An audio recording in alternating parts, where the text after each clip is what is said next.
किसी ने बड़े कमाल की बात कही है कि यूं ही नहीं होती लकीरों के आगे उंगलियां, ऊपर वाले ने भी किस्मत से पहले मेहनत को रखा है।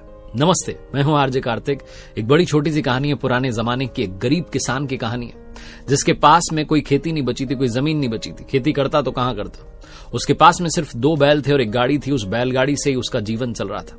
वो गांव वालों का सामान लेकर के शहर में जाता और गांव वालों को जो शहर से सामान मंगवाना होता था वो वापस गांव में लेकर आता। कुल मिलाकर के डिलीवरी का काम कर रहा था और ऐसी उसकी जिंदगी चल रही थी। वो हमेशा ऊपर वाले को कोसता रहता था कि मेरी जमीन ले ली, मेरे पास कुछ नहीं है, 2 बैल हैं, अब इनसे मेरा सहारा चल रहा है, कुछ तो करो जीवन में। एक बार बरसात का समय था, मॉनसून का समय था, बारिश के दिन थे, तो शहर से जो गांव आने वाली सड़क थी उसमें कीचड़ भरा रहता था। जब वो शहर से सामान लेकर के वापस आ रहा था, उस दिन सामान भी ज्यादा था, उसकी बैलगाड़ी वहीं उस सड़क में फंस गई। और जब उसकी बैलगाड़ी उस सड़क में फंस गई, उसने अपने दोनों बैल को बड़ा जोर दिया, उनसे कहा कि निकलो बाहर, लेकिन वो बैल भी ताकत लगा करके उस गाड़ी को बाहर नहीं निकाल पाए। अब उस किसान का दिमाग पूरी तरीके से खराब हो गया। शाम होने को आई थी, सनसेट होने को आया था, रात होने वाली थी। उसे पता था अब तो कोई निकलेगा भी नहीं इस रास्ते से, और कोई निकलेगा नहीं तो ये गाड़ी बाहर कैसे निकलेगी। वहीं खेत में बैठकर के पास में वो भगवान को कोसने लगा कि आपने मेरे पूरी जिंदगी में दुख दर्द और पीड़ा दी है, इसके अलावा कुछ नहीं दिया। अब ये बैलगाड़ी अगर गांव नहीं जाएगी, सामान गांव में समय पर नहीं पहुंचेगा, गांव वाले आज की मजदूरी नहीं देंगे, मेरा घर कैसे चलेगा।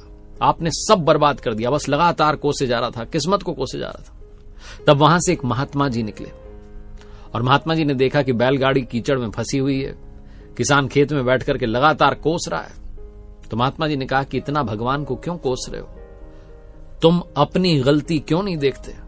तो किसान ने कहा मेरी क्या गलती है, बैलगाड़ी फंस गई, कीचड़ हो रखा है, दोनों बैलों ने भी पूरी ताकत लगा ली, गाड़ी निकल ही नहीं पा रही है, अब आप बताओ आप कहां जा रहे हो। महात्मा जी ने कहा मैं तो गांव में जा रहा हूं। तो उस किसान ने कहा गांव वालों से कह देना कि आज बैलगाड़ी फंस गई है रास्ते में, इसलिए समय पर नहीं आ पाऊंगा, मुझे माफ कर दें, कल सुबह सुबह जैसे ही कुछ लोग यहां से निकलेंगे उनकी मदद से गाड़ी बाहर निकाल कर ले आऊंगा, सारा सामान। महात्मा जी हंसने लगे और कहने लगे कि यह सामान तो आज ही गांव में पहुंचेगा, लेकिन पहली बात तुम्हें वहां से खड़े होना होगा और यहां आना होगा, प्रयास करना होगा। उस किसान ने कहा कैसा प्रयास, दोनों बैलों ने ताकत लगा ली। महात्मा जी ने कहा बेटा तुमने ताकत नहीं लगाई, तुम आकर के प्रयास करो, बैलगाड़ी अभी बाहर निकल जाएगी। जैसे ही किसान आया और उसने धक्का लगाया, वो गाड़ी उस कीचड़ से बाहर निकल आई। बहुत छोटी सी कहानी है जिसका सार ये समझाता है कि हम हमेशा किस्मत को कोसते हैं, हमेशा कहते हैं कि मैंने ट्राई किया लेकिन बात नहीं बनी। अपने आप से पूछिए, अंदर झांक कर पूछिए, सेल्फ एनालाइज कीजिए और ईमानदारी से जवाब दीजिए कि क्या आपने अपना 100% दिया, क्या आपने 100% प्रयास किया। उसके बाद कमी रह जाए तो बताइएगा, लेकिन याद रखिए किस्मत से पहले भगवान ने मेहनत को रखा है। मेहनत में कमी मत छोड़िए, वो सब संभाल लेगा।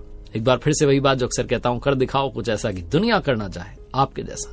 मेरी नई किताब कर दिखाओ कुछ ऐसा को प्यार देने के लिए धन्यवाद। मेरी वेबसाइट rjkartik.in, जहां कुछ कोर्सेज हैं, जिसमें पर्सनालिटी डेवलपमेंट का कोर्स है, आर्ट ऑफ बैलेंसिंग का कोर्स है और कुछ और कोर्सेज हम बहुत जल्द लेकर के आ रहे हैं, तो आप जाइएगा, चेकआउट कीजिएगा।